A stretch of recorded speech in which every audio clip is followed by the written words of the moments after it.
एक माँ जिसने अपनी पूरी जिंदगी सिर्फ अपने बच्चों के लिए जी है।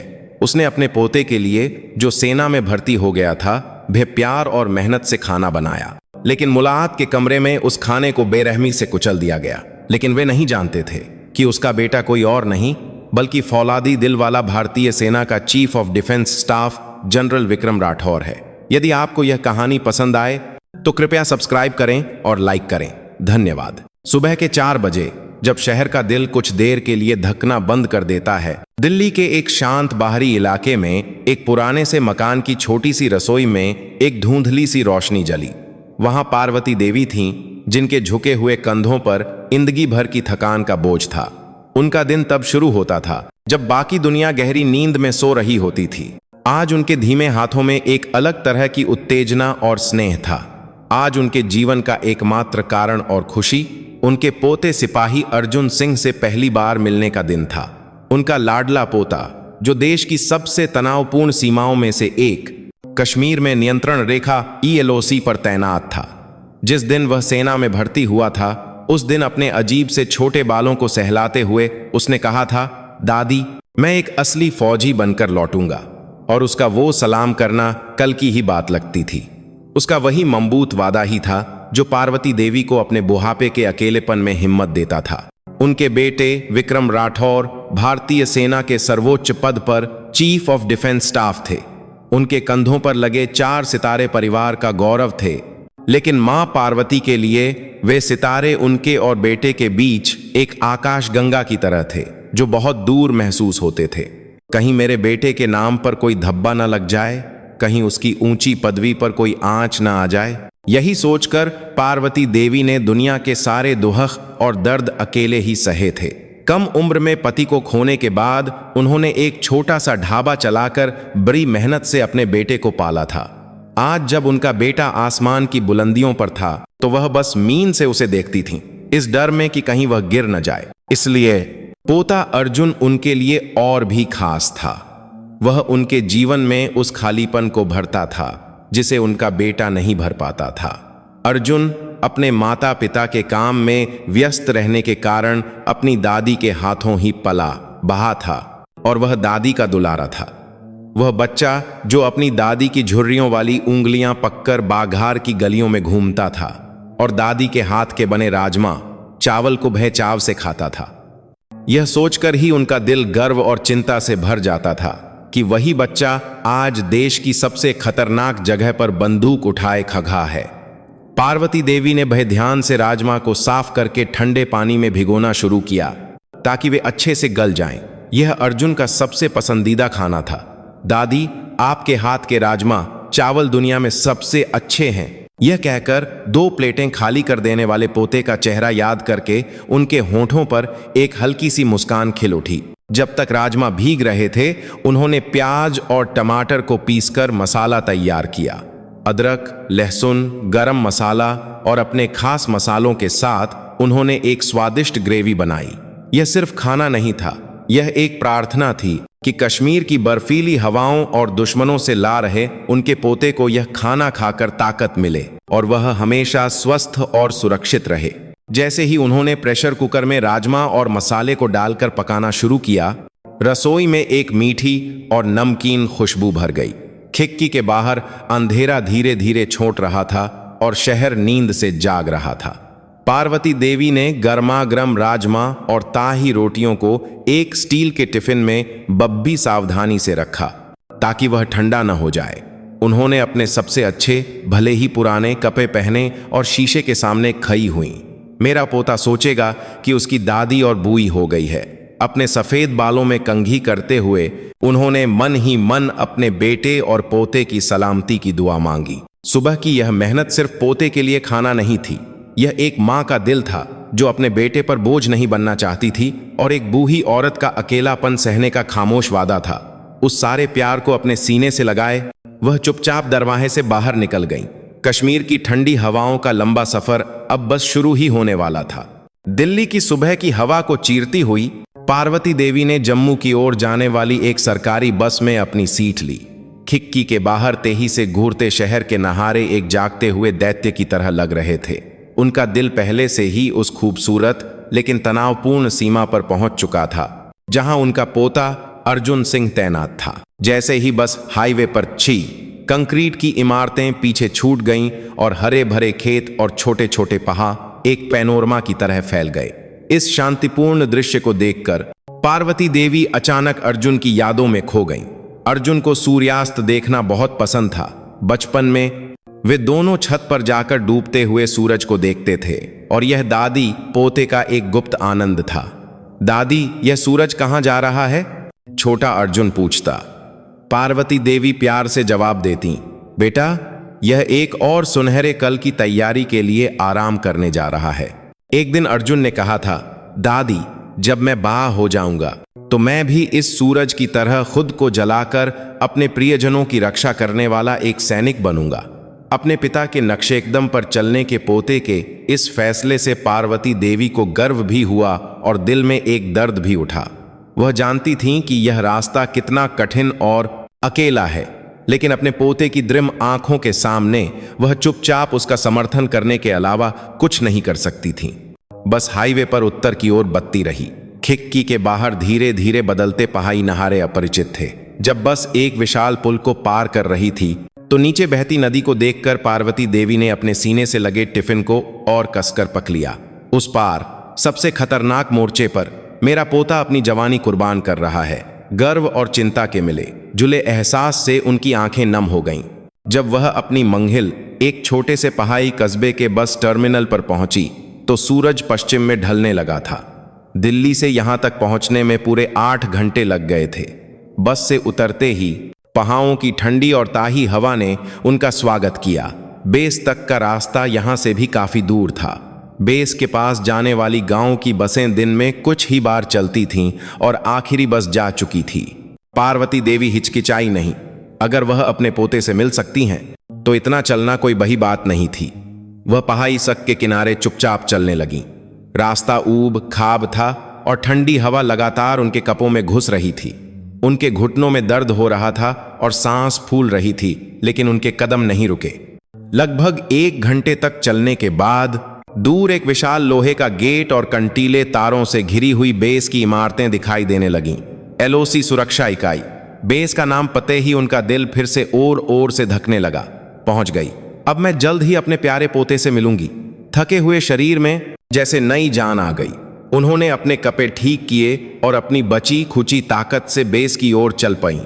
उनकी लंबी और कठिन यात्रा का अंत नजदीक दिख रहा था, लेकिन वह नहीं जानती थीं कि उनका इंतजार एक गर्मजोशी से भरा पुनर्मिलन नहीं, बल्कि हकीकत की एक ठंडी और मजबूत दीवार कर रही है।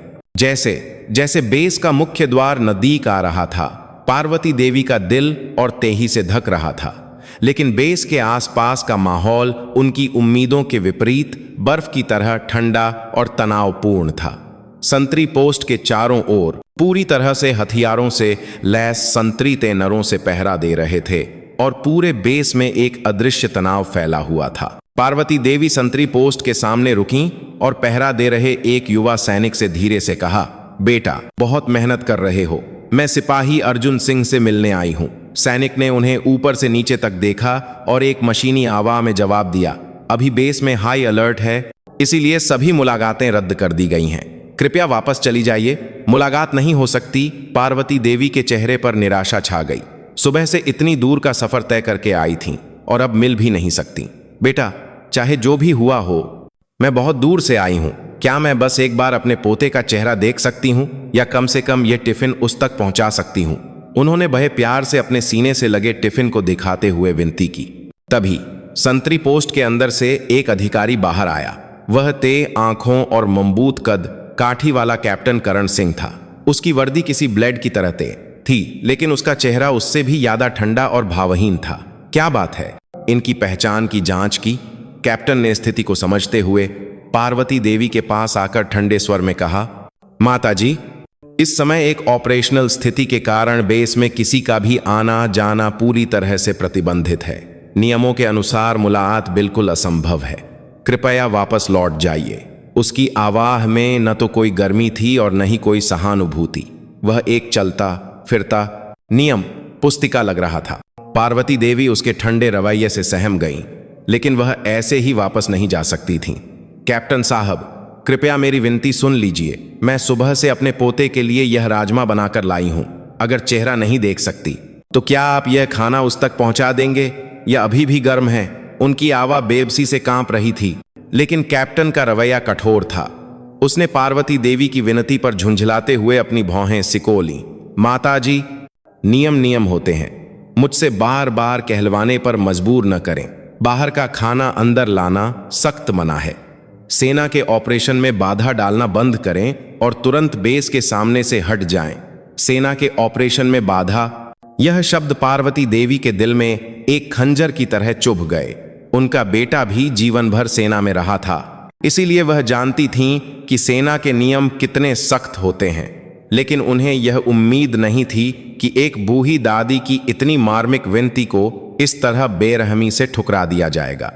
पार्वती देवी ने आखिरी उम्मीद के साथ फिर से गुहार लगाई, तो क्या आप मेरे अर्जुन को एक बार बता सकते हैं कि उसकी दादी इतनी दूर से आई और बिना मिले ही लौट गई? बस इतना सा संदेश दे दीजिए। कैप्टन ने अब ऐसा चेहरा बनाया जैसे उसका धैर्य जवाब दे गया हो। हे भगवान, माताजी, आप सच में मुश्किल खड़ी कर रही हैं। क्या आपको लगता है कि हमारे पास ऐसे निजी संदेश पहुंचाने का समय है? यह राष्ट्रीय सुरक्षा का मामला है। मैं आपको आखिरी चेतावनी दे रहा हूं। अगर आप तुरंत यहां से नहीं गईं, तो हम सैन्य कानून के तहत कार्रवाई करेंगे। सैन्य कानून शब्द सुनकर पार्वती देवी की सांस रुक गई। वह तो बस अपने प्यारे पोते को देखना चाहती थीं और अचानक वह देश का कानून तोड़ने वाली अपराधी बनने की कगार पर पहुंच गई थीं। अपमान, दुहक और एक अनजाना डर सब एक साथ उन पर हावी हो गए। संतरी पोस्ट का भारी बंद लोहे का गेट ऐसा लग रहा था जैसे दुनिया ने उनके सामने अपना दिल बंद कर लिया हो। एक ठंडी दीवार जिसे चाहे जितना भी खटखटाओ, चाहे जितनी भी मिन्नतें करो, वह नहीं खुलेगी। वह अब और कुछ नहीं कह सकी, बस चुपचाप आंसू बहाती रहीं। उनकी गर्मजोशी भरी उम्मीदें हकीकत की ठंडी दीवार से टकराकर चकनाचूर हो रही थीं। जब पार्वती देवी निराश होकर सिर्फ आंसू बहा रही थीं, कैप्टन करण सिंह का धैर्य आखिरकार जवाब दे गया। वह इस मुसीबत बुहिया के साथ बहस करके अपना समय बर्बाद नहीं करना चाहता था। जल्द ही कोर कमांडर का दौरा होने वाला था और वह कोई भी ऐसी चीज नहीं चाहता था जिससे उसकी छवि खराब हो। माताजी, अच्छा होगा कि आप चली जाएं। अगर आप इसी तरह इद करती रहीं तो हम आपको सरकारी काम में बाधा डालने के आरोप में गिरफ्तार कर लेंगे। कैप्टन की आवाज और भी तेज हो गई। उसने संतरी पोस्ट के गार्डों को इशारा किया कि पार्वती देवी को बेस से दूर ले जाएं। उसी पल पार्वती देवी ने आखिरी तिनके का सहारा लेते हुए कैप्टन का हाथ पकड़ लिया। कैप्टन साहब, प्लीज बस एक बार। और तभी वह हुआ। कैप्टन ने पार्वती देवी का हाथ इतनी बेरुखी से झटक दिया कि उसने गलती से उस कपे की पोटली पर ओर से मार दिया जिसे वह बड़े प्यार से सीने से लगाए हुए थीं। आह! पार्वती देवी की एक छोटी सी चीख के साथ वह पोटली हवा में उछली और ठंडे डामर के फर्श पर जा गिरी। धम्म की एक भारी आवाज के साथ पोटली खुल गई और उसके अंदर से भी हिफाजत से रखा गया स्टील का टिफिन लुक गया, ढक्कन खुल गया और अभी भी गर्म राजमा, सफेद चावल और रंग बिरंगी चटनियां उस धूल भरी मीन पर बुरी तरह बिखर गईं। यह वह खाना था जिसे उन्होंने सुबह से पूरे दिल से बनाया था। यह उनके पोते के लिए उनके प्यार और स्नेह का प्रतीक था और वह सब कुछ एक पल में ठंडे डामर पर बिखरा पा था। चमचमाते राजमा धूल में सनकर बदसूरत हो गए थे और खिले खिले चावल मिट्टी में मिल गए थे जिन्हें पहचानना भी मुश्किल था। पार्वती देवी वहीं जम गईं, जैसे समय रुक गया हो। उनकी आंखों को कुछ भी दिखाई नहीं दे रहा था सिवाय मीन पर बिखरे खाने और उसे ठंडी नरों से देख रहे कैप्टन के चेहरे के। यह क्या बकवास है? बेकार में काम बहा दिया। कैप्टन कुछ पल के लिए घबराया, लेकिन फिर अपनी गलती मानने के बजाय उसने खांसते हुए कहा, तो क्यों परेशान कर रही थीं? जल्दी से इसे साफ करो और जाओ यहां से। उसने बिखरे हुए खाने को ऐसे देखा जैसे वह सक पर पा कोई कचरा हो और बिना माफी मांगे वह संतरी पोस्ट के अंदर चला गया। पार्वती देवी धीरे धीरे मीन पर बैठ गईं। कांपते हाथों से उन्होंने धूल लगा एक राजमा का दाना उठाया। उसमें अभी भी हल्की सी गर्माहट बाकी थी। वह गर्माहट उन्हें अपने पोते के शरीर की गर्मी जैसी महसूस हुई और उनका दिल टूटने लगा। आंसू एक टूटे हुए बांध की तरह बह निकले। अपमान, गुस्सा, निराशा, अनगिनत भावनाएं उन पर हावी हो गईं। वह रोते हुए मिट्टी में मिले खाने को एक एक करके अपने हाथों से उठाने लगी। वह उसे वहीं छोकर नहीं जा सकती थी, क्योंकि यह सिर्फ खाना नहीं था, यह उनका दिल था।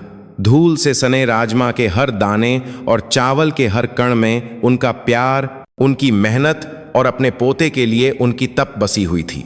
आसपास पहरा दे रहे युवा सैनिक बेबस होकर यह दृश्य देख रहे थे। उनकी आंखों में भी दया और अफसोस था, लेकिन अपने अधिकारी के आदेश के बिना वे कुछ नहीं कर सकते थे। बेस के अंदर का सख्त माहौल और एक बूढ़ी दादी की दर्द भरी सिसकियां एक दूसरे के बिल्कुल विपरीत कश्मीर की ठंडी हवा में घुल रही थीं। मीन पर सिर्फ उनका प्यार ही नहीं गिरा था, यह इंसानियत के लिए न्यूनतम सम्मान और एक मां की सच्ची भावना का अपमान था। धूल से सने खाने को किसी तरह समेटने के बाद पार्वती देवी एक हारी हुई इंसान की तरह काफी देर तक वहीं बैठी रहीं। उनके शरीर की सारी ताकत खत्म हो चुकी थी और उनमें उठने की भी हिम्मत नहीं थी। तभी उनके पुराने से बैग में रखा फोन गोर गोर से बजने लगा। यह उनके बेटे विक्रम राठौर का फोन था। पार्वती देवी चौंक गईं। वह नहीं चाहती थीं कि उनका बेटा उन्हें इस हाल में, इस आवा में सुने। उन्होंने जल्दी से अपने आंसू पोंछे, कई बार अपना गला साफ किया और फिर कांपते हुए हाथ से फोन उठाया। मां, मैं विक्रम बोल रहा हूं, आप ठीक से पहुंच गईं? फोन के उस पार से बेटे की भारी और प्यारी आवा आई। आमतौर पर यह आवा सुनकर उन्हें खुशी होती, लेकिन आज यह उनके दिल को और भी ज्यादा चुभ रही थी। हाँ बेटा, मैं अच्छे से पहुंच गई, पार्वती देवी ने बर्दस्ती खुश होकर कहा, लेकिन छिपाने की कोशिश के बावजूद उनकी आवा कांप रही थी। लेकिन आपकी आवा ऐसी क्यों लग रही है? आपकी तबीयत तो ठीक है? बेटा आखिर बेटा होता है। उसने उस हल्की सी कंपन से ही मां की परेशानी को भांप लिया। विक्रम राठौर की आवा में चिंता साफ झलक रही थी। नहीं, मैं ठीक हूं, यहां की पहाड़ी हवा थोईते है। शायद इसलिए पार्वती देवी ने एक अजीब सी हंसी हंसने की कोशिश की। उन्हें इस बात का दुहक हो रहा था कि वह अपने बेटे से झूठ बोल रही हैं। उन्होंने पूरी जिंदगी ईमानदारी से जी थी, लेकिन बेटे को चिंता न देने की इच्छा और यह डर कि कहीं बेटे के करियर पर कोई आंच ना आ जाए, सच्चाई के आहे आ गया।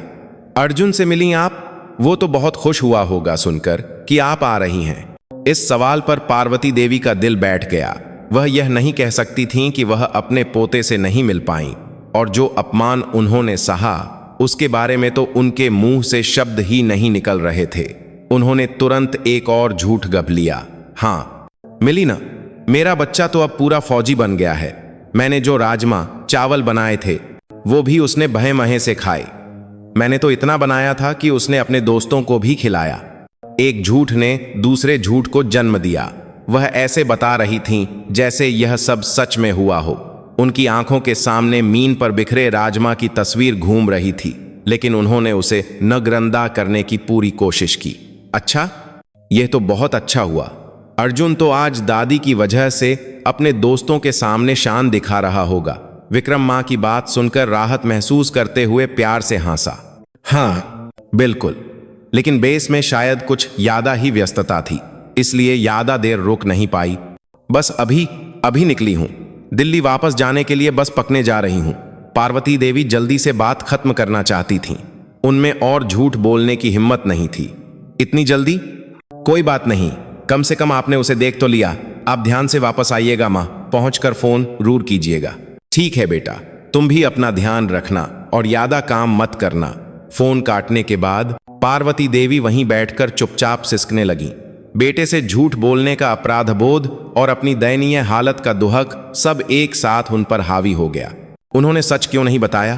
क्यों वह अपने बेटे का सहारा नहीं ले सकीं और यह सारा दर्द अकेले सहने की कोशिश कर रही थीं? उनकी चुप्पी बेटे के लिए एक चिंता थी, लेकिन साथ ही यह एक ऐसी अंजीर भी थी जो उन्हें अकेलेपन की और गहरी खाई में धकेल रही थी। उन्होंने धूल से सनी टिफिन की पोटली को फिर से सीने से लगा लिया। अब ठंडे हो चुके टिफिन का वन उन्हें अपनी जिंदगी के बोझ जैसा भारी लग रहा था। वह लखाते हुए उठीं और बस टर्मिनल की ओर बेजान कदमों से चल पईं। उनके पीछे कश्मीर की ठंडी लहरें एक उदास रोने की आवा की तरह टूट रही थीं। मां से बात खत्म करने के बाद chief of defence staff CDS general Vikram Rathore कुछ देर के लिए सोच में डूब गए। भारतीय रक्षा का केंद्र साउथ ब्लॉक स्थित उनका दफ्तर बहा और व्यवस्थित था, लेकिन वहां की हवा में हमेशा एक तनाव रहता था। उनकी मेज पर विभिन्न सैन्य मुद्दों की रिपोर्टों का ढेर लगा हुआ था, लेकिन उनका पूरा ध्यान अभी मां के साथ हुई बातचीत पर था। आवा में कुछ गब थी। उन्होंने धीरे से कहा, मां ने खुश दिखने की बहुत कोशिश की, लेकिन उसके पीछे छिपी हल्की सी कंपी और दुहक को एक तेतर्रार कमांडर होने के नाते वह नगरंदा नहीं कर सकते थे। वह अपनी मां थीं, जिनके साथ उन्होंने पूरी जिंदगी बिताई थी। वह सिर्फ आवा के लहे और सांस लेने के तरीके से ही मां की भावनाओं को समझ सकते थे। पहाई हवा तय है। मां का यह बहाना भरोसे के लायक नहीं था। कुछ तो हुआ है और कुछ बहुत बुरा हुआ है। उनके अंतर्ज्ञान की घंटी बज रही थी। युद्ध के मैदान में अनगिनत संकटों का सामना करते हुए उनका फौलादी अंतर्ज्ञान कभी गलत नहीं हुआ था। वह अपनी मां के स्वभाव को बहुत अच्छी तरह जानते थे। वह ऐसी थीं जो अपने बेटे पर बोझ न बनने के लिए अपना दुहक और दर्द हमेशा अकेले सह लेती थीं। वह कभी भी आहिर नहीं होने देती थीं कि उन्हें कोई तकलीफ है, इस डर से कि कहीं उनके बेटे की प्रतिष्ठा पर कोई आंच ना आ जाए। इसीलिए मां का यह कहना कि मैं ठीक हूं, उनके दिल में और भी ज्यादा चुभ रहा था। जनरल राठौर अपनी कुर्सी से उठे और खिड़की के पास चले गए। बाहर दिल्ली का नारा बहुत दूर लग रहा था। वह भारतीय सेना के सर्वोच्च कमांडर के रूप में लाखों सैनिकों की सुरक्षा और देश की सुरक्षा के लिए जिम्मेदार थे। लेकिन यह सोचकर उन्हें खुद पर ग्लानि बात वुरलानी से बाहर दिल्ली का हो रही थी कि वह अपनी एक मां के दुहक को भी ठीक से समझ नहीं पा रहे हैं। अर्जुन से मिली और राजमा चावल भी अच्छे से खाया। अगर मां की बातें सच होती तो बहुत अच्छा होता, लेकिन कुछ तो था जो अटपटा लग रहा था। खासकर यह बात कि बेस व्यस्त था, इसलिए ज्यादा देर नहीं रुकी। कश्मीर में नियंत्रण रेखा LOC की सुरक्षा इकाई, वह जगह हाल ही में दुश्मन की घुसपैठ की आशंका के कारण उच्चतम स्तर के अलर्ट पर थी। ऐसी स्थिति में अगर कोई नागरिक और वह भी CDS की मां बेस का दौरा करती तो बेस कमांडर को किसी न किसी तरह से उन्हें पहले रिपोर्ट करना चाहिए था, लेकिन उन्हें उस यूनिट से कोई रिपोर्ट नहीं मिली थी। हाँ, यह हो सकता है कि मां ने अपनी पहचान न बताई हो, बल्कि उन्होंने निश्चित रूप से ऐसा ही किया होगा। वह इस बात को बिल्कुल पसंद नहीं करती थीं कि किसी को पता चले कि वह CDS की मां है, लेकिन फिर भी यह बेचैनी की भावना खत्म नहीं हो रही थी। उन्होंने फैसला किया, वह इस मामले को ऐसे ही नहीं जाने दे सकते। उन्हें सच्चाई का पता लगाना ही होगा। उन्हें अपनी मां के दुहक की जब तक पहुंचना ही होगा। यही एक बेटे के रूप में उनका कर्तव्य था और उनके मन पर छाए इस बेचैनी को दूर करने का एकमात्र तरीका था। उन्होंने इंटरकॉम उठाया और अपने सचिव को बुलाया। सूबेदार मेजर बलवंत सिंह को तुरंत मेरे दफ्तर में भेजो। सूबेदार मेजर बलवंत सिंह एक वफादार NCO जो 20 से ज्यादा सालों से विक्रम राठौर के साथ थे और जिन पर वह सबसे ज्यादा भरोसा करते थे। वह सिर्फ एक अधीनस्थ नहीं, बल्कि कभी कभी एक बहे भाई और दोस्त की तरह उनके साथ खभे रहे थे। सूबेदार मेजर बलवंत सिंह पर यह काम सौंपा जा सकता था। कुछ ही देर बाद दरवाजे पर दस्तक हुई और सूबेदार मेजर बलवंत सिंह दफ्तर में दाखिल हुए। वह पूरी तरह से अनुशासित दिख रहे थे, लेकिन जनरल राठौर को देखने वाली उनकी आंखों में गहरा विश्वास और सम्मान था। आपने बुलाया? सर, जनरल राठौर खिड़की से मुंहे और भारी मन से बोलना शुरू किया। बलवंत सिंह, मुझे तुम्हें एक बहुत जरूरी काम सौंपना है। उनकी आंखें पहले से कहीं ज्यादा गंभीर और तेज थीं। बेटे का अंतर्ज्ञान अब एक यकीन में बदल रहा था। छिपी हुई सच्चाई की ओर उनकी खोज अब शुरू हो रही थी। जनरल विक्रम राठौर के दफ्तर में भारी खामोशी छाई हुई थी। विक्रम ने सूबेदार मेजर बलवंत सिंह को मां के साथ हुई बातचीत और अपने मन के संदेह के बारे में धीरे धीरे बताया। उन्होंने चीफ ऑफ डिफेंस स्टाफ की अपनी आधिकारिक हैसियत को एक तरफ रखकर एक बेटे के रूप में अपनी सच्ची भावनाओं को व्यक्त किया। मां कुछ छिपा रही हैं, मेरा दिल यही कह रहा है। विक्रम की आवाज में गहरी चिंता थी। आज दोपहर वह कश्मीर में लोस की सुरक्षा इकाई में गई थीं, लेकिन माहौल कुछ अजीब लग रहा है। तुम तो जानते ही हो, वह इलाका इस समय हाई अलर्ट पर है ना? सूबेदार मेजर बलवंत सिंह विक्रम की बातों को एक भी शब्द छोहे बिना गंभीर चेहरे से सुन रहे थे। उन्होंने विक्रम की मां पार्वती देवी को कुछ बार देखा था। वह जानते थे कि वह अपने बेटे के सामने हमेशा मजबूत दिखने की कोशिश करती हैं, लेकिन उसके पीछे एक गहरा अकेलापन और दर्द छिपा है। सर, मैं आपकी चिंता को गहराई से समझता हूं, लेकिन जैसा कि माताजी ने कहा कि वह ठीक हैं, तो शायद आपको ज्यादा चिंता नहीं करनी चाहिए। बलवंत सिंह ने सावधानी से सांत्वना देने की कोशिश की, लेकिन विक्रम ने सिर हिला दिया। नहीं, मैं अपनी मां को जानता हूं। जब वह ठीक नहीं होती तभी वह कहती हैं कि वह ठीक हैं, खासकर मेरे सामने। उन्होंने कुछ पल रुककर बलवंत सिंह की आंखों में सीधे देखा। इसीलिए मैं तुमसे यह चाहता हूं, किसी को पता चले बिना, बहुत ही गुप्त रूप से आज लॉक बेस के संतरी पोस्ट पर क्या हुआ इसका पता लगाओ। खासकर यह पता करो कि क्या आज दोपहर कोई बुजुर्ग महिला मुलाकात के लिए आई और वापस चली गई। विक्रम अपनी हैसियत का इस्तेमाल करके आधिकारिक तौर पर बेस को आदेश दे सकते थे, लेकिन उन्होंने ऐसा नहीं किया। अगर उनका अंदाजा गलत निकला और मां सच में बिना किसी परेशानी के पोते से मिलकर लौट आईं, तो वह बेवजह बेस में हलचल नहीं मचाना चाहते थे। और अगर सच में कुछ हुआ था तो आधिकारिक जांच से जूहे लोगों को सबूत मिटाने और अपनी कहानियां बनाने का समय मिल सकता था।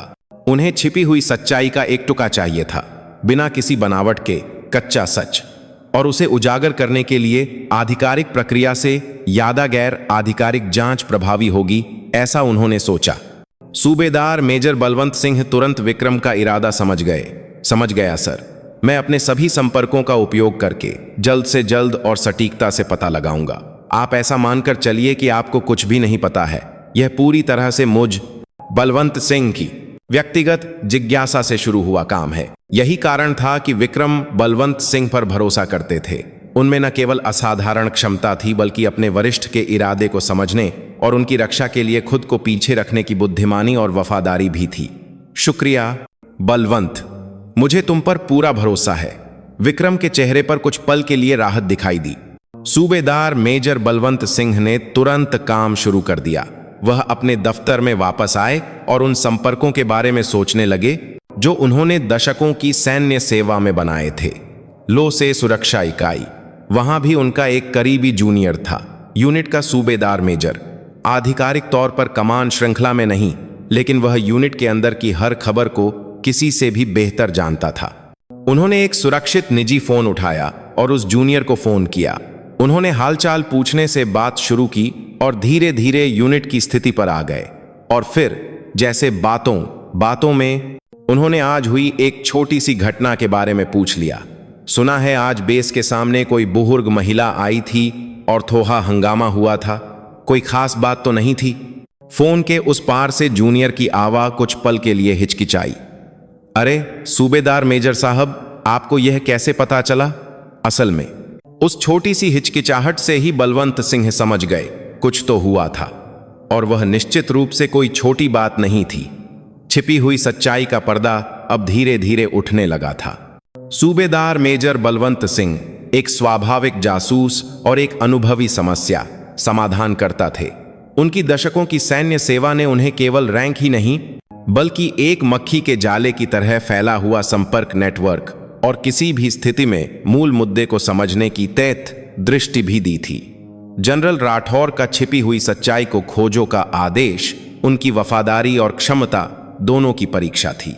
लोसी बेस के सूबेदार मेजर, जिनका नाम शर्मा था, के साथ बातचीत तो बस शुरुआत थी। शर्मा ने पहले तो बात टालने की कोशिश की। सैन्य संगठन की प्रकृति के अनुसार अंदर हुई किसी भी अप्रिय घटना को बाहर बताना, और वह भी सीडीएस के कार्यालय में बैठे एक वरिष्ठ को, एक बहा जोखिम था। कोई खास बात नहीं थी साहब, बस मुलाकात पर रोक लगी थी और एक अम्माजी बर्दस्ती अंदर आने की कोशिश कर रही थीं, तो नियमों के अनुसार कार्रवाई की गई।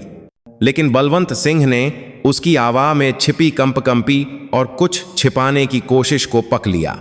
उन्होंने शर्मा पर दबाव डालने के बजाय उसके दिल तक पहुंचने की रणनीति अपनाई। शर्मा जी, मैं भी तुम्हारी तरह मीन से उठकर इस पद तक पहुंचा हूं। हम जैसे एनसीओ ही हैं जो सैनिकों के दिल की बात और यह सेना कैसे चलती है सबसे अच्छी तरह जानते हैं, है ना? अधिकारी सितारों के लिए दौड़ते हैं, हम इंसानों के लिए दौड़ते हैं। उनकी आवाज धीमी और शांत थी, लेकिन उसमें एक मजबूत अपील थी। मैं तुमसे पूछताछ नहीं कर रहा हूं, बस आज जो बुजुर्ग महिला आई थी वह मेरी मां की उम्र की थी, इसलिए मन में चिंता हो गई। कहीं उन्हें कोई चोट तो नहीं लगी, बस यही सोचकर परेशान हूं। मां शब्द सुनकर शर्मा का दिल पिघल गया। उनकी भी एक बूढ़ी मां थी जो गांव में अकेली रहती थी। बलवंत सिंह की सच्ची आवाज़ सुनकर उन्होंने आखिरकार अपना भारी मुंह खोला। असल में साहब, एक ऐसी घटना हुई है जिसे बताते हुए भी मुझे शर्म आ रही है। शर्मा ने आज संतरी पोस्ट पर हुई पूरी घटना धीरे धीरे बतानी शुरू कर दी।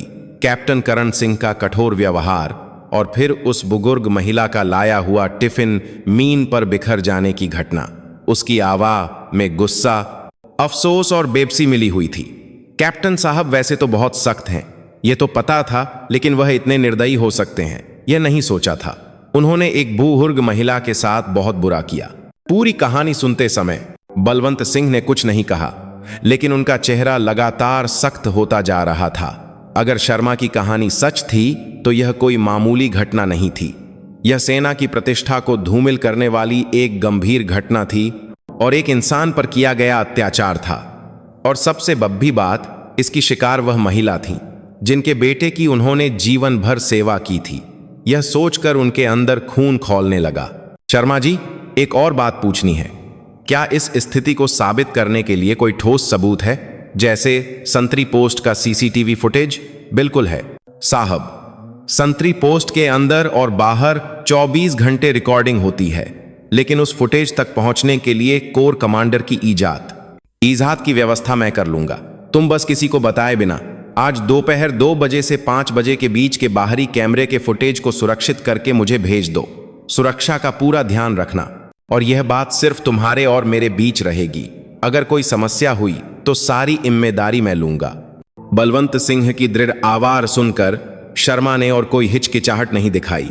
ठीक है साहब, आप मुझ पर भरोसा कर सकते हैं। फोन काटने के बाद बलवंत सिंह ने कुछ देर के लिए अपनी आंखें बंद कर लीं।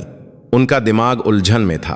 अब पहेली की रूपरेखा सामने आने लगी थी, लेकिन सबसे जरूरी टुकड़ा यानी ठोस सबूत अभी भी गायब था। सीसीटीवी फुटेज वही एक मूक गवाह होगा और सच्चाई का एक ऐसा टुकड़ा होगा जिसे झुठलाया नहीं जा सकता। वह जनरल राठौर की वफादार परछाई थे। अब उस परछाई को अंधेरे में जाकर खुद सच्चाई की पुष्टि करनी थी और परिणाम को रोशनी में लाना था। उन्होंने कसम खाई कि वह अपनी पूरी ताकत लगाकर इस काम को पूरा करेंगे। यही उनकी प्रतिष्ठा की रक्षा करने का और अपने बात सम्मानित वरिष्ठ के टूटे हुए दिल को सहारा देने का एकमात्र तरीका था। कुछ घंटों बाद सूबेदार मेजर बलवंत सिंह के सुरक्षित ईमेल पर एक एन्क्रिप्टेड फाइल आई। यह लो से बेस के शर्मा जी द्वारा जान जोखिम में डालकर भेजा गया संतरी पोस्ट का सीसीटीवी फुटेज था। बलवंत सिंह ने अपने दफ्तर का दरवाजा अंदर से बंद कर लिया और आसपास के सभी संचार उपकरणों को बंद कर दिया। अत्यधिक गोपनीयता के बीच उन्होंने कांपते हुए मन से वीडियो फाइल खोली। स्क्रीन पर बेस के संतरी पोस्ट का परिचित दृश्य दिखाई दिया। ग्रे स्केल वीडियो बिना किसी भावना के, बस उस समय और उस स्थान पर हुई हर चीज को मशीनी रूप से रिकॉर्ड कर रहा था। बलवंत सिंह ने प्लेबैक की गति बांधी और उस दृश्य को खोजने लगे जहां पार्वती देवी जैसी कोई महिला दिखाई दे। दोपहर 3:28 बजे स्क्रीन के एक कोने से एक छोटे कद की कमोर सी बुजुर्ग महिला मुश्किल से चलती हुई दिखाई दी। बलवंत सिंह ने अपनी सांस रोक ली। वह जनरल राठौर की मां पार्वती देवी थीं। उनके हाथ में कप्पे में लिपटी एक पोटली थी जिसे उन्होंने बड़े प्यार से पक रखा था। उनके चेहरे पर अपने पोते से मिलने की उम्मीद और उत्साह साफ झलक रहा था। बलवंत सिंह ने प्लेबैक की गति को सामान्य कर दिया और अपना पूरा ध्यान स्क्रीन पर केंद्रित कर दिया। वीडियो बिना आवाज के चल रहा था, लेकिन उसके अंदर की हर स्थिति ऐसी लग रही थी जैसे वह उनकी आंखों के सामने हो रही हो। पार्वती देवी का संतरी से बात करना, फिर कैप्टन करण सिंह का बाहर आना, कैप्टन का कठोर चेहरा और अधिकारपूर्ण हाव भाव, और उसके सामने पार्वती देवी का कुछ विनती करता हुआ अंदाज। बलवंत सिंह ने अपनी मुट्ठी भींच ली और फिर आखिरकार वह दिल दहला देने वाला दृश्य आया। जैसे ही कैप्टन ने पार्वती देवी का हाथ झटक दिया, उनके हाथ की पोटली हवा में उछल गई। एक स्लो मोशन की तरह पोटली मीन पर गिरी और उसके अंदर का सामान उस धूल भरे डामर पर बेरहमी से बिखर गया। बलवंत सिंह के मुंह से अनजाने में एक हल्की सी आह निकल गई। स्क्रीन पर पार्वती देवी वहीं जम गईं और कैप्टन कुछ पल के लिए घबराया, लेकिन फिर जैसे कुछ हुआ ही ना हो, वह ठंडेपन से मुहा और संतरी पोस्ट के अंदर चला गया। उसकी वह अहंकारी और कठोर पीठ। वीडियो का क्लाइमैक्स इसके बाद था। डामर की मीन पर बैठकर कांपते हाथों से धूल सने खाने को एक एक करके उठाते हुए पार्वती देवी का दृश्य। उनके कंधे हल्के हल्के कांप रहे थे। आवाज तो नहीं आ रही थी, लेकिन यह साफ था कि वह चुपचाप रो रही थीं। उस दर्दनाक और दुखद दृश्य को देखकर बलवंत सिंह से और देखा नहीं गया और उन्होंने कुछ पल के लिए अपनी आंखें बंद कर लीं। उनके सीने में एक गर्म गुस्सा उबलने लगा। यह कोई मामूली गलती नहीं थी, यह साफ तौर पर एक हिंसा थी, एक इंसान की गरिमा को कुचलने का घिनौना काम था। और वह भी किसके साथ? एक ऐसी मां के साथ जिसका बेटा जीवन भर देश की सेवा में लगा रहा और जो बस अपने पोते को देखने के लिए इतनी दूर से आई थी। बलवंत सिंह ने वीडियो को अंत तक देखा। पार्वती देवी का एक हारी हुई इंसान की तरह लखाते हुए बेस से जाना और फिर कुछ देर बाद अपने बेटे जनरल राठौर से फोन पर बात करते हुए बरदस्ती मुस्कुराने की कोशिश करना, वह सब कुछ उसमें कैद था। बेटे के लिए मां की खामोशी का दुखद सच उस मूक गवाह सीसीटीवी फुटेज में साफ साफ सामने आ गया था। उन्होंने वीडियो को एक यूएसबी में कॉपी किया। इस छोटे से स्टोरेज डिवाइस में अब एक बहा तूफान लाने वाली सच्चाई कैद थी। उन्हें यह सबूत लेकर जनरल राठौर के पास जाना था। मां का वह दुहक जो वह अपने बेटे को नहीं बता सकी, अब बेटे को खुद उसका सामना करना था। सूबेदार मेजर बलवंत सिंह अपनी कुर्सी से उठे। उनके कदम भारी थे, लेकिन उनकी आंखें पहले से कहीं ज्यादा दृढ़ थीं। वह अब सिर्फ एक गवाह नहीं थे, वह न्याय करने वाले एक दूत थे। खामोश सच्चाई अब उनके हाथों से दुनिया के सामने आने वाली थी। यूएसबी हाथ में लिए सूबेदार मेजर बलवंत सिंह के कदम जनरल विक्रम राठौर के दफ्तर की ओर बढ़े। उनका मन भारी था, यह सोचकर कि इस वीडियो को देखने के बाद जनरल को कितना सदमा और गुस्सा आएगा। उनके कदम आगे नहीं बढ़ रहे थे, लेकिन सच्चाई बताना भी उनका कर्तव्य था। सर, मैं हूं। दस्तक के साथ दफ्तर में दाखिल हुए बलवंत सिंह का चेहरा सख्त था। विक्रम ने सिर्फ उनका चेहरा देखकर ही अंदाजा लगा लिया कि कुछ बहुत गंभीर हुआ है। मिल गया? विक्रम के छोटे से सवाल पर बलवंत सिंह ने चुपचाप आगे बढ़कर यूएसबी को उनकी मैम पर रख दिया। सर, आपको यह खुद देखना होगा। बेहतर होगा कि आप अपने मन को मजबूत कर लें। विक्रम ने कुछ पल बलवंत सिंह को देखा, फिर चुपचाप यूएसबी को अपने कंप्यूटर से जोड़ा और जैसे बलवंत सिंह ने किया था वैसे ही सांस रोके स्क्रीन को देखने लगे। जब वीडियो में मां दिखाई दी तो उनका चेहरा हल्का सा सख्त हो गया। मां का उत्साहित चेहरा और उसके बाद हुई सारी घटनाएं, कैप्टन करण सिंह का अहंकारी रवैया, मीन पर गिरता टिफिन और फिर मीन पर बैठकर रोती हुई मां का दृश्य। विक्रम ने अपने होंठ कसकर भींच लिए। उनकी दोनों आंखें गुस्से से जल रही थीं। उन्होंने जीवन भर अपनी भावनाओं को नियंत्रित करने का प्रशिक्षण लिया था, लेकिन इस पल वह अपने अंदर उबलते गुस्से को काबू में नहीं रख पा रहे थे। मेज पर रखे कागजों को पके हुए उनके हाथ की नसें उभर आईं। मां ने जो अपमान और निराशा झेली होगी वह उनके सीने में एक घाव की तरह महसूस हो रही थी। वीडियो खत्म होने के बाद दफ्तर में भारी खामोशी छा गई। विक्रम ने काफी देर तक कुछ नहीं कहा। उन्होंने आंखें बंद कर लीं और अपनी तेज होती सांसों को नियंत्रित करने की कोशिश कर रहे थे। तभी उनके दफ्तर का फोन बजा। यह उस क्षेत्र के प्रभारी लेफ्टिनेंट जनरल हरीश बख्शी की नियमित रिपोर्टिंग कॉल थी। विक्रम ने कुछ पल हिचकिचाते हुए बलवंत सिंह को इशारा किया और फोन को स्पीकर पर डाल दिया। जय हिंद, कोर कमांडर हरीश बख्शी बोल रहा हूं सर।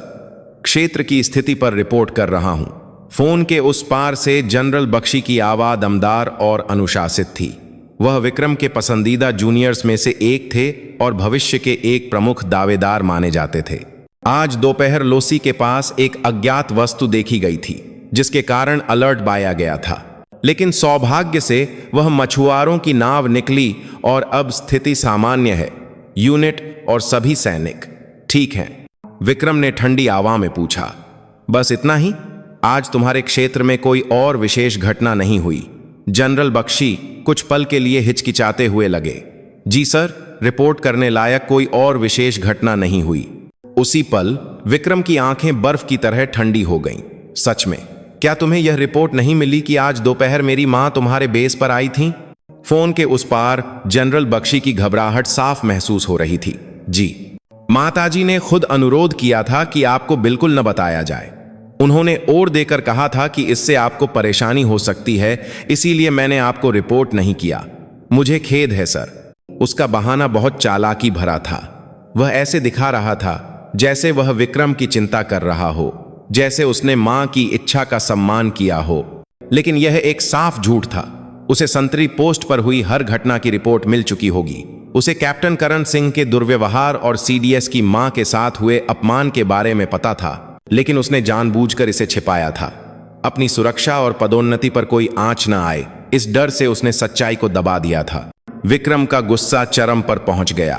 यह सिर्फ एक रिपोर्टिंग की चूक नहीं थी, यह अपने वरिष्ठ के साथ एक साफ धोखा था और सेना की नींव को हिला देने वाला एक विश्वासघात था। जिस जूनियर पर उन्होंने भरोसा किया और जिसे उन्होंने पसंद किया, उससे मिला यह धोखा उन्हें मां के अपमान जितना ही दर्द दे रहा था। हरीश बख्शी। विक्रम की आवाज गुस्से से गहरी हो गई थी। तुम मुझसे झूठ बोल रहे हो।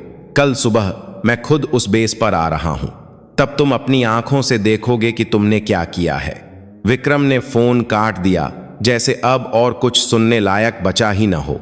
दफ्तर में फिर से सन्नाटा छा गया, लेकिन यह पहले वाली खामोशी से अलग था। यह तूफान से पहले की शांति थी। गुस्से का एक तूफान अब कश्मीर की ओर भरने के लिए तैयार हो रहा था। फोन कटने के बाद जनरल विक्रम राठौर का दफ्तर बर्फीले गुस्से से भर गया। वह कुर्सी पर धौंस गए और अपनी आंखें बंद कर लीं। उनके दिमाग में सीसीटीवी वीडियो में मां का चेहरा और फोन पर लेफ्टिनेंट जनरल हरीश बख्शी की धोखे भरी आवाज घूम रही थी, जो उनके विवेक को झकझोर रही थी। जब मां डामर की मीन पर बैठकर रो रही थीं, तब वह अपने दफ्तर में बैठकर शांति से रिपोर्ट ले रहे थे। जब मां बेटे के लिए चुप थीं, तब बेटा उस झूठ पर भरोसा करके निश्चिंत था। यह सारी सच्चाई एक असहनीय अपराधबोध और गुस्से के रूप में उनके दिल को जख रही थी।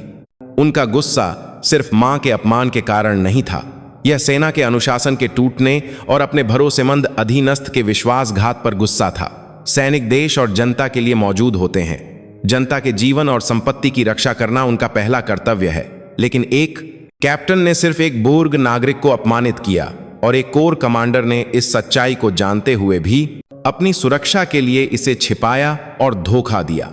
यह सेना के अस्तित्व के कारण को ही नकारने जैसा था। विक्रम ने अपनी आंखें खोली। उनकी आंखों में अब दुहक या अपराधबोध नहीं था।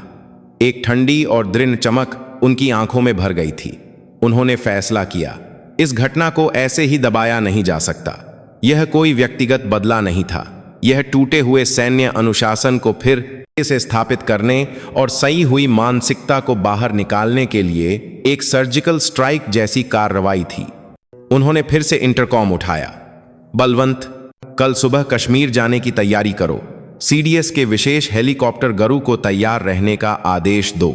गरु, यह पौराणिक पक्षी के नाम पर रखा गया था, जो भारतीय सेना के सर्वोच्च कमांडर के लिए आरक्षित एक अत्याधुनिक हेलीकॉप्टर था। यह सिर्फ एक परिवहन का साधन नहीं, बल्कि सीडीएस के अधिकार और इच्छा शक्ति का प्रतीक था। उनका गरु पर बैठकर सीधे बेस का दौरा करना पूरी सेना को यह बताने का एक शक्तिशाली संदेश था कि यह मामला कितना गंभीर है। सूबेदार मेजर बलवंत सिंह ने विक्रम का फैसला समझते हुए संक्षिप्त उत्तर दिया। समझ गया सर। उनकी आवाज में एक गंभीरता थी।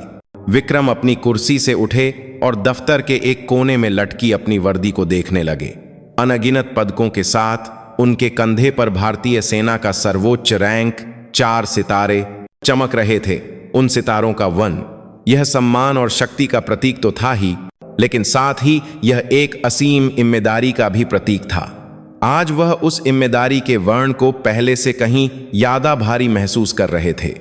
उन्होंने वर्दी की ओर देखते हुए धीरे से कसम खाई, मां, मुझे माफ कर दीजिए, और यह बेटा वादा करता है कि सब कुछ ठीक कर देगा। उन्होंने आपके साथ जो अपमान किया है और उन्होंने सेना के सम्मान पर जो धब्बा लगाया है, मैं अपनी पूरी ताकत लगाकर उसे वापस लाऊंगा। उनके मन में गुस्सा जमा हो रहा था। वह गुस्सा अब सिर्फ उनके अंदर नहीं रहेगा। कल सुबह वह कश्मीर के नीले आसमान को चीरते हुए भ्रष्टाचार और धोखे के अड्डे पर न्याय की एक भयानक बारिश बरसाएगा।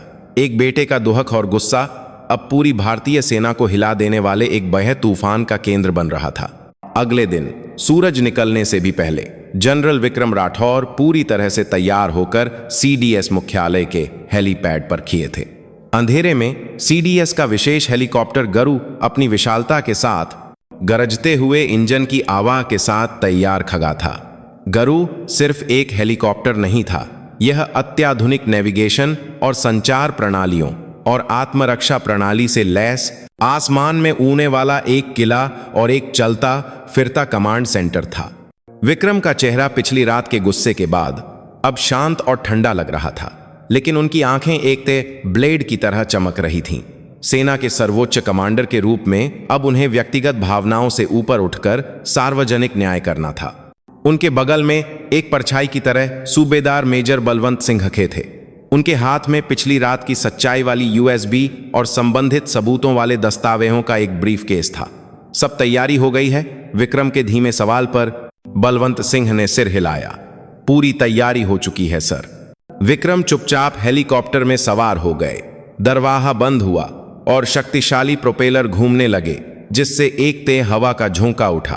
कुछ ही देर में गरु ने अपने भारी शरीर को आसानी से ऊपर उठाया और सुबह की रोशनी में दिल्ली के आसमान में चढ़ गया। हेलीकॉप्टर के अंदर विक्रम चुपचाप खिड़की से दूर होते दिल्ली के नहारे को देख रहे थे। उस शहर में कहीं उनकी माँ कुछ भी जाने बिना सो रही होंगी। उन्होंने माँ का चेहरा याद करते हुए एक बार फिर अपने संकल्प को मजबूत किया। उन्होंने सूबेदार मेजर बलवंत सिंह को निर्देश दिया, लोक की उस सुरक्षा इकाई के कमांड सेंटर से सीधे संपर्क करो। मेरे आने की खबर अभी मत देना, बस यूनिट की वर्तमान स्थिति की रिपोर्ट लो।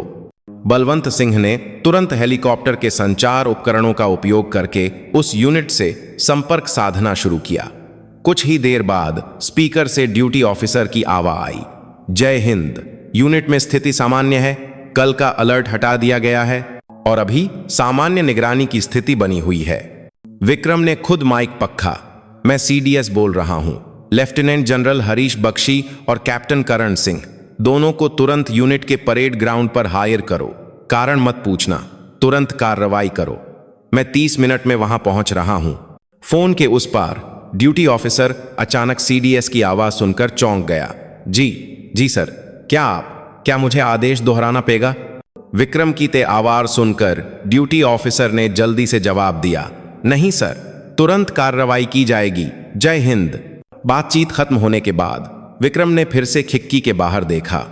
गरु पहले से ही पूरी गति से पश्चिम की ओर उपसार रहा था। उगते हुए लाल सूरज की पृष्ठभूमि में गरु का दृश्य ऐसा लग रहा था जैसे पौराणिक कथाओं का कोई न्याय का देवता न्याय करने के लिए अवतरित हो रहा हो। वह आसमान के दंडाधिकारी थे, व्यक्तिगत बदले से परे सेना के न्याय को स्थापित करने के लिए निकले एक दंडाधिकारी। उनका न्याय किसी भी समझौते या दया से रहित होगा। यह कानून, सिद्धांत और एक सैनिक के सम्मान के अनुसार गंभीर और निष्पक्ष रूप से किया जाएगा। कश्मीर की नीली वादियां अब दिखाई देने लगी थीं। विक्रम ने आखिरी बार अपनी वर्दी को ठीक किया। अब धोखा और पाखंड से भरे लोगों के नकाब उतारने और उनके पापों को पूरी दुनिया के सामने लाने का समय आ गया था। आसमान का दंडाधिकारी आखिरकार अपने न्याय के कांधा मंच पर चने के लिए तैयार था। लोस की उस सीमावर्ती सुरक्षा इकाई की सुबह हमेशा की तरह सामान्य रूप से शुरू हुई थी। रात भर की ड्यूटी की थकान और सुबह की परेड की हब्बी का मिला जुला समय। लेकिन यह शांति ज्यादा देर तक नहीं चली। सभी जवान 5 मिनट के अंदर परेड ग्राउंड पर इकट्ठा हों। अचानक एक आपातकालीन घोषणा पूरी यूनिट में गूंज उठी। सैनिक बिना यह जाने कि क्या हो रहा है, हब्बी में अपनी वर्दी पहनकर परेड ग्राउंड की ओर भागे। अधिकारी और एनसीओ भी उतने ही हैरान थे। लेफ्टिनेंट जनरल हरीश बख्शी और कैप्टन करण सिंह तो और भी भय सदमे में थे। उन्हें यह खबर मिली थी कि सीडीएस ने खुद उन्हें परेड ग्राउंड पर इकट्ठा होने का आदेश दिया है। यह कैसे हुआ? क्या कल की बात इतनी जल्दी पता चल गई? जनरल बख्शी का चेहरा सफेद पड़ गया था। वह पिछली रात जनरल राठौर से बात करने के बाद से ही बेचैनी में सो नहीं पाए थे। लेकिन उन्हें यह सपना भी नहीं आया था कि वह इतनी जल्दी और खुद बेस पर आ जाएंगे। उन्होंने शांत रहने का नाटक करते हुए कैप्टन करण सिंह को सख्ती से हिदायत दी, करण, चाहे कुछ भी हो जाए, कल संतरी पोस्ट पर हुई घटना के बारे में एक शब्द भी मत बोलना। बस यही कहना कि नियमों के अनुसार कार्रवाई की गई थी। बस यही याद रखना। कैप्टन करण सिंह भी डर से होंठ चबा रहा था, लेकिन वह अभी भी स्थिति की गंभीरता को पूरी तरह से नहीं समझ पाया था। वह बस यही सोच रहा था कि उसने गलती से सीडीएस का मूड खराब कर दिया है और उसे यह अंदाजा भी नहीं था कि उसके किए का क्या परिणाम होने वाला है। जब सभी यूनिट के सदस्य परेड ग्राउंड पर लाइन में खड़े हो गए तो दूर पश्चिम के आसमान से एक विशाल वस्तु तेजी से नजदीक आ रही थी। हेलीकॉप्टर है, किसी ने चिल्लाया। जैसे जैसे हेलीकॉप्टर पास आ रहा था, सभी ने अपनी सांसें रोक ली और जब आखिरकार हेलीकॉप्टर के शरीर पर स्पष्ट रूप से लिखा भारतीय सेना, चीफ ऑफ डिफेंस स्टाफ और गरु का चिन्ह दिखाई दिया तो परेड ग्राउंड पर मौजूद हर कोई स्तब्ध रह गया। यह है गरु है, सीडीएस साहब का हेलीकॉप्टर। ध ध ध ध गरु ने परेड ग्राउंड के ऊपर एक चक्कर लगाया और फिर मीन को हिला देने वाली आवाज के साथ धीरे धीरे परेड ग्राउंड के बीच में उतरा। शक्तिशाली हवा के झोंके से परेड ग्राउंड की धूल एक तूफान की तरह होने लगी और सैनिक अपनी आंखें भी ठीक से नहीं खोल पा रहे थे।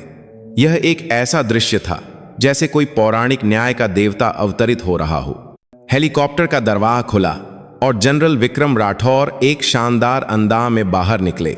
उनके पीछे सूबेदार मेजर बलवंत सिंह एक ब्रीफ केस लिए हुए उतरे। विक्रम धीरे धीरे सीढ़ियों से नीचे आए और एक कठोर चेहरे के साथ लाइन में खड़े यूनिट के सदस्यों को देखा। उनकी नजर जहां भी जाती, सैनिक अनजाने में ही सीधे खड़े हो जाते और सूखी लार निकलते। उनकी नजर आखिरकार परेड ग्राउंड की सबसे आगे की लाइन में खड़े दो लोगों पर रुकी, लेफ्टिनेंट जनरल हरीश बख्शी और कैप्टन करण सिंह। दोनों जनरल राठौर की बर्फीली नगरों से जैसे जम से गए।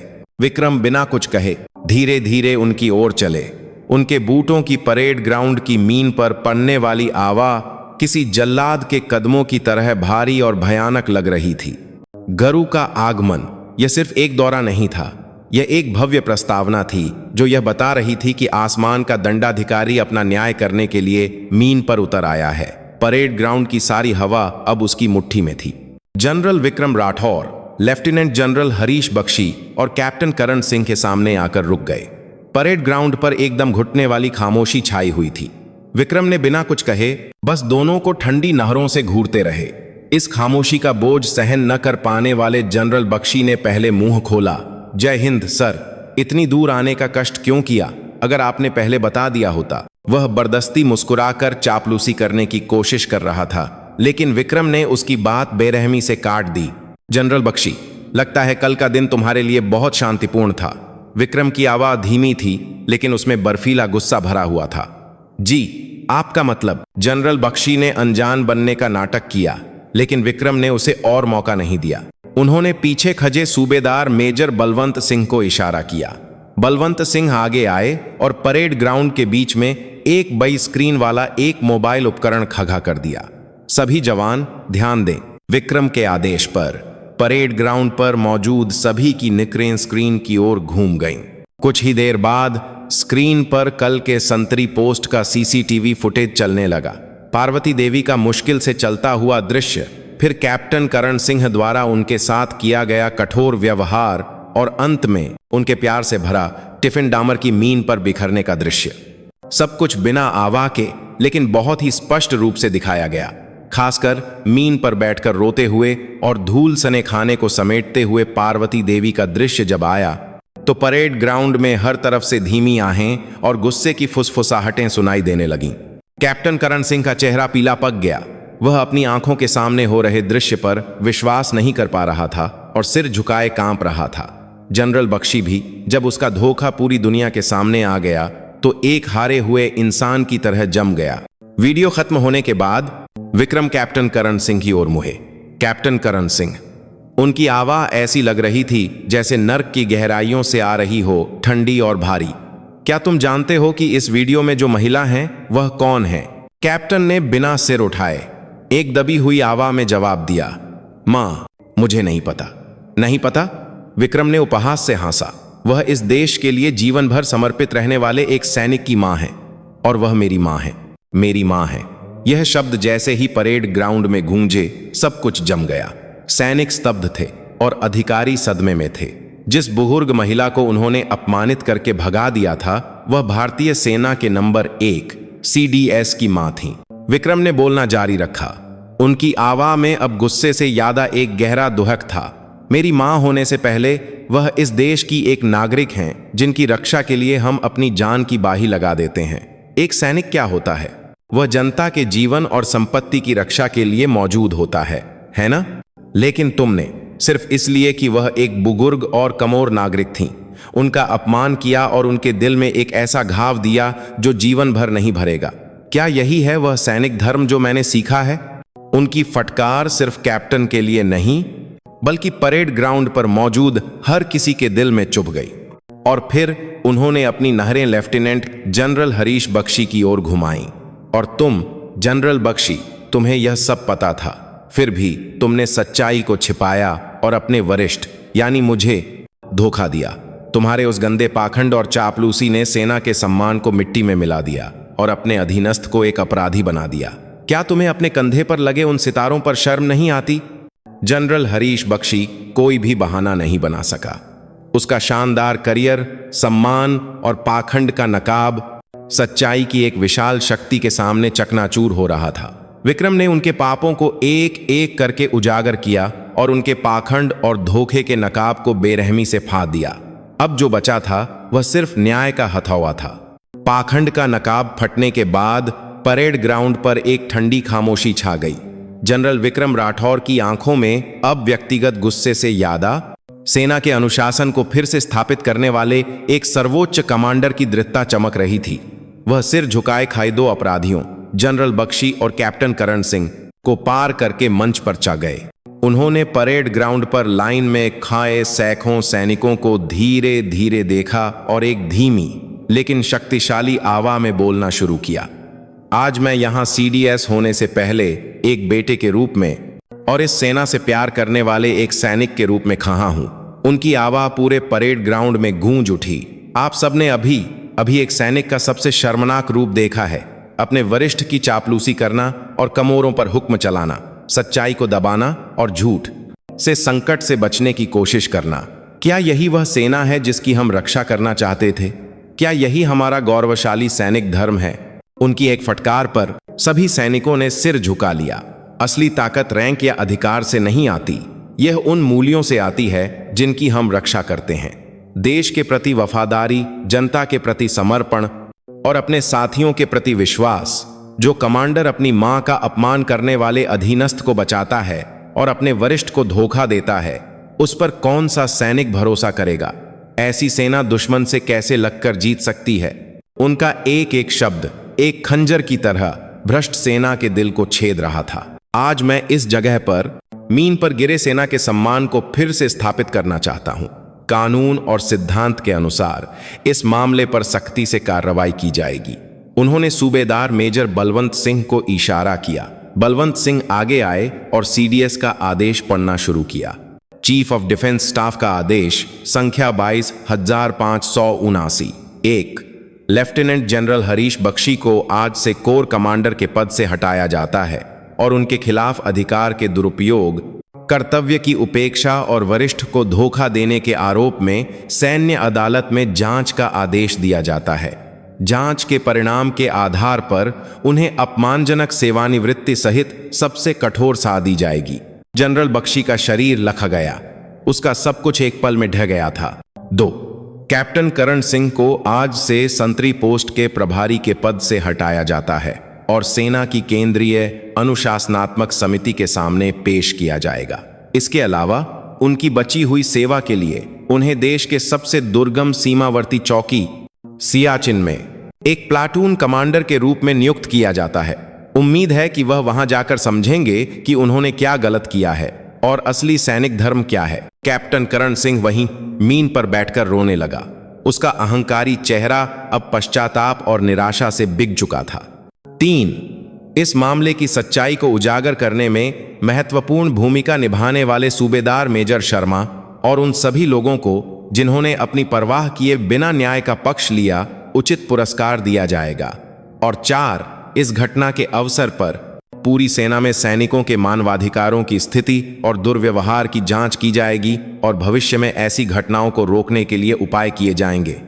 आदेश पे जाने के बाद विक्रम ने फिर से माइक पक्का।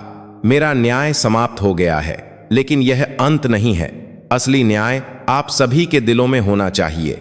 आज की इस घटना को अपने दिलों में गहराई से उतार लें और यह सुनिश्चित करें कि भविष्य में ऐसी शर्मनाक घटना दोबारा न हो। उन्होंने अपना भाषण समाप्त किया और मंच से नीचे उतर आए। उनका न्याय ठंडा और कठोर था, लेकिन उसके मूल में सेना के प्रति गहरा प्रेम और टूटे हुए विश्वास को फिर से बनाने की एक गर्म इच्छा थी। परेड ग्राउंड पर मौजूद सैनिक उनके सच्चे दिल को महसूस कर सकते थे। उन्होंने अपने सर्वोच्च कमांडर के प्रति असीम विश्वास और सम्मान के साथ उनके न्यायपूर्ण हथौहे का तालियों की गगगाहट से स्वागत किया। न्याय का हथौगा चलने के बाद परेड ग्राउंड का भारी माहौल धीरे धीरे हल्का हो रहा था। जनरल विक्रम राठौर ने सूबेदार मेजर बलवंत सिंह को बाकी की व्यवस्था सौंप दी और चुपचाप वहां से चल दिए। उनकी मंगिल यूनिट का बैरक था, जहां उनका भतीजा, जो उनके बेटे जैसा था, सिपाही अर्जुन सिंह था। अर्जुन ने परेड ग्राउंड पर हुई सारी घटना को दूसरे सैनिकों के साथ देखा था। पहले तो उसने सोचा कि कोई बाहा अधिकारी यूनिट का दौरा करने आया है, लेकिन जब स्क्रीन पर दादी का वीडियो चला और जब उसके चाचा जनरल राठौर ने बताया कि वह उनकी मां है, तो अर्जुन की दुनिया जैसे ढह गई। यह सोचकर कि उससे मिलने आई दादी को इतना भयानक अपमान सहना पा और उसे इस बारे में कुछ भी पता नहीं था, इस अपराधबोध से वह सिर नहीं उठा पा रहा था। दादी को कितना दुहक हुआ होगा, वह कितनी अपमानित हुई होंगी। आंसू लगातार बह रहे थे। विक्रम बैरक में पहुंचे और अर्जुन को ढूंढा। एक कोने के बिस्तर पर सिर झुकाए कांपते हुए कंधों के साथ बैठे अपने भतीजे को उन्होंने देख लिया। वह चुपचाप उसके पास गए और अर्जुन के कंधे पर हाथ रखा।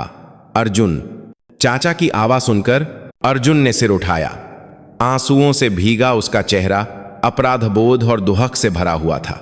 सर, नहीं चाचा जी, मुझे माफ कर दीजिए। मुझे कुछ भी पता नहीं था। विक्रम ने बिना कुछ कहे अर्जुन को गले लगा लिया। यह तुम्हारी गलती नहीं है, चिंता मत करो। उनके गर्मजोशी भरे सांत्वना पर अर्जुन अपनी रुलाई को रोक नहीं पाया और फूट फूट कर रोने लगा।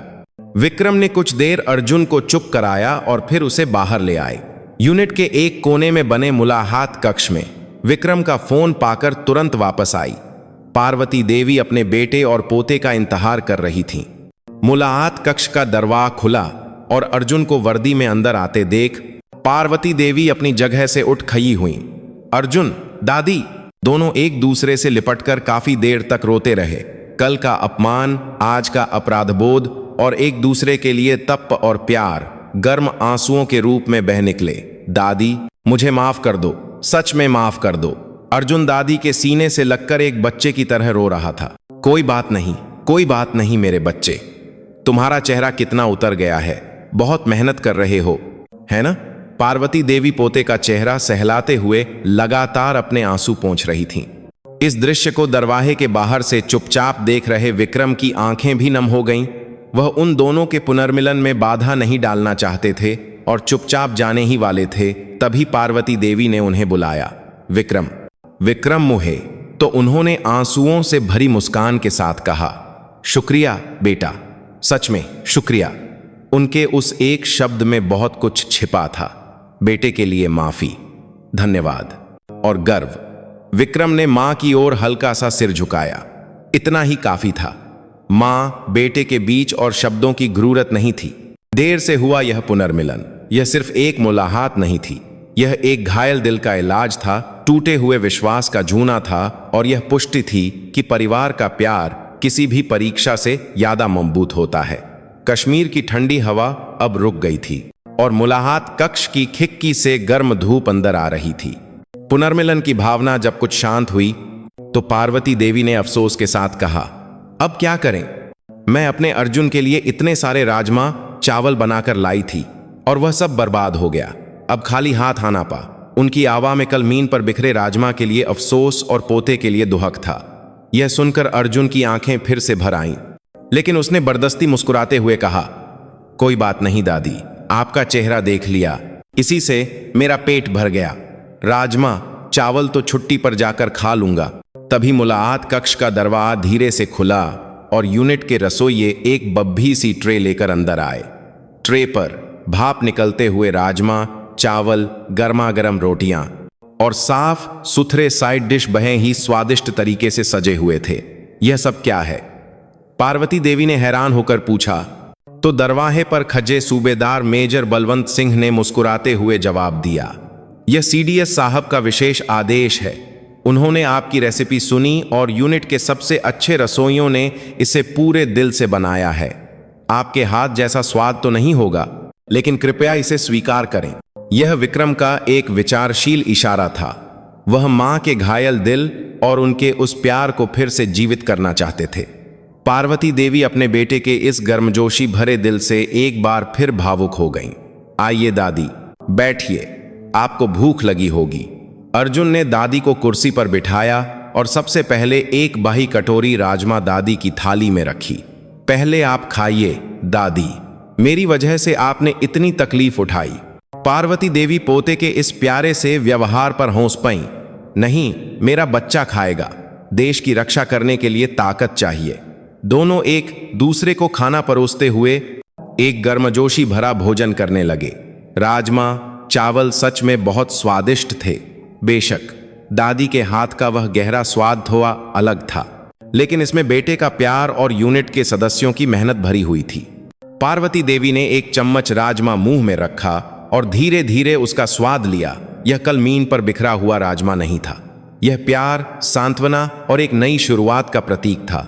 अर्जुन ने तो बेचाव से खाया, जैसे कई दिनों से भूखा हो। उसने एक थाली चावल तुरंत खत्म कर दी और राजमा की कटोरी भी साफ कर दी। इस दृश्य को खुशी से देखती हुई पार्वती देवी के चेहरे पर एक सुखद मुस्कान छा गई। भोजन के दौरान तीनों ने बहुत सारी बातें की। अर्जुन ने अपनी सैन्य जिंदगी के बारे में, पार्वती देवी ने दिल्ली की छोटी मोटी बातों के बारे में, और विक्रम बस चुपचाप दोनों की बातें सुनते हुए मुस्कुराते रहे। कल की त्रासदी अब एक सपने की तरह दूर लग रही थी। दादी के राजमा चावल, यह अब सिर्फ एक भोजन नहीं था, यह एक घाव भरने वाली दवा थी, प्यार की पुष्टि करने का एक माध्यम था और परिवार को एक साथ जोड़ने वाली एक मजबूत कड़ी थी। गर्मजोशी से भरे उस मुलाकात कक्ष में तीनों दुनिया का सबसे खुशनुमा भोजन कर रहे थे।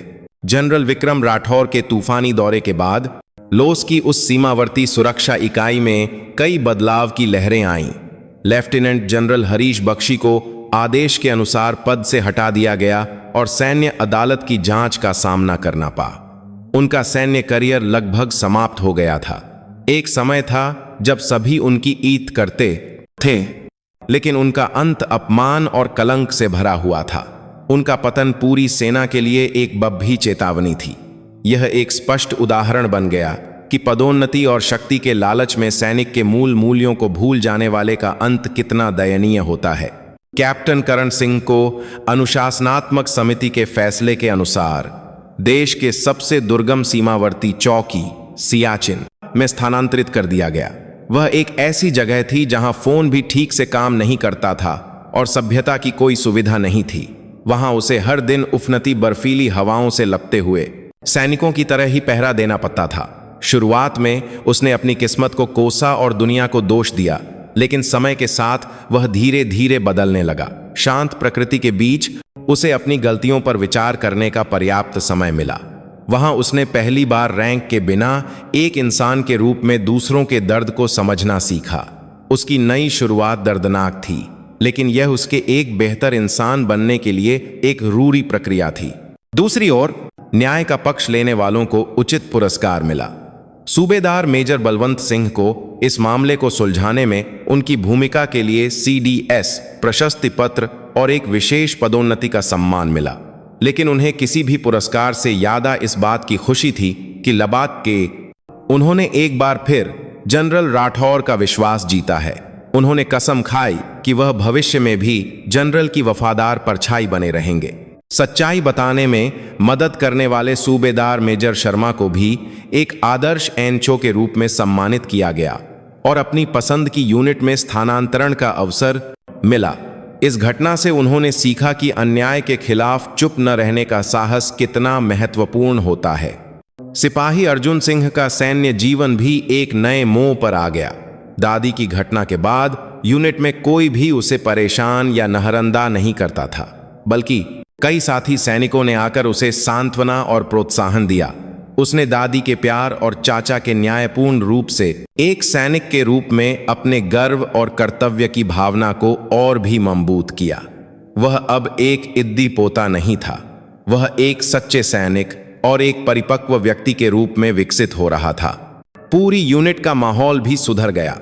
जनरल राठौर के आदेश पर इसे मानवाधिकार जांच के लिए एक मॉडल यूनिट के रूप में चुना गया और सैनिकों के कल्याण और अधिकारों का सम्मान करने वाली एक नई सैन्य संस्कृति स्थापित होने लगी। अनावश्यक अधिकारवाद समाप्त हो गया और उसकी जगह वरिष्ठों और अधीनस्थों के बीच विश्वास और संचार ने ले ली। सब कुछ अपनी जगह पर आ रहा था। एक तूफान के घुर जाने के बाद वहां सिर्फ घाव और दर्द ही नहीं बचे थे। उस तूफान ने सजी हुई चीहों को हटा दिया और एक स्वस्थ मीन तैयार की जहां नई लहरें आ सकती थीं। यह सभी के लिए एक नई शुरुआत थी। कुछ दिनों बाद जब सारी हलचल शांत हो गई और जीवन सामान्य हो गया, एक शाम जनरल विक्रम राठौर ने अपनी वर्दी उतारकर आम कपों में अपनी मां पार्वती देवी के छोटे से ढाबे का दौरा किया। दिल्ली की एक पुरानी बाहर की गली में स्थित उनका ढाबा दशकों के समय को अपने अंदर समेटे हुए शांति से ग्राहकों का स्वागत कर रहा था। मां, मैं आ गया। दुकान का दरवाजा खोलकर अंदर आते बेटे को देखकर रसोई में काम कर रही पार्वती देवी चौंक कर बाहर आईं। अरे विक्रम, तुम यहां कैसे, बिना बताए? बस मां के हाथ का खाना खाने का मन हुआ। विक्रम ने अजीब तरह से मुस्कुराते हुए दुकान की एक पुरानी मेज पर बैठ गए। दुकान में दाल की खुशबू और ग्राहकों की हलचल भरी हुई थी। यह उनके लिए बचपन से ही एक परिचित और आरामदायक जगह थी। पार्वती देवी ने बेटे के लिए गर्मागर्म दाल और रोटी परोसी। मां, बेटे के बीच कुछ पल की अजीब खामोशी छाई रही। कश्मीर में हुई उस भयानक घटना के बारे में दोनों ने जैसे कोई समझौता कर लिया हो, एक शब्द भी नहीं कहा। खामोशी को विक्रम ने तोड़ा। मां, आपको बहुत तकलीफ हुई है ना? मुझे माफ कर दीजिए। उनकी आवाज में सच्ची माफी थी।